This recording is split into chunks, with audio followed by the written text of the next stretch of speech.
December 18 வியாழக்கிழமை. ஆத்துமாவையும்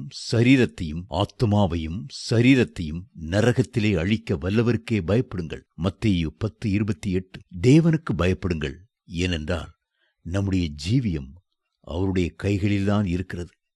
நம்முடைய நித்தியமும் அவருடைய கைகளில்தான் இருக்கிறது. ஆகவேதான் ஆத்துமாவையும் சரீரத்தையும் நரகத்திலே அழிக்க வல்லவருக்கே பயப்படுங்கள் என்று இயேசு சொன்னார். ஒருமுறை அந்த நரகத்தை குறித்து சிறிது சிந்தித்து பாருங்கள். அந்த நரகத் தண்டனை எவ்வளவு கொடிதாயிருக்கும் என்பதை சிந்தியுங்கள். தேவனை விட்டு தூரமாய் விலகிப் போனால் நரகத் தண்டனையை எத்தனை யுக யுகமாய் அனுபவிக்க வேண்டும் என்பதை சிந்தித்து பாருங்கள். தேவனுக்கு பயப்படுங்கள். ஸ்காட்லாந்து தேசத்தில் பெரிய பீங்கான் தொழிற்கூடம் ஒன்று இருந்தது. கண்ணாடியை உருக்கி பாத்திரங்களாக மாற்றும் அந்த தொழிற்சாலையை ஒரு ஊழியர் பார்வையிட வந்தார்.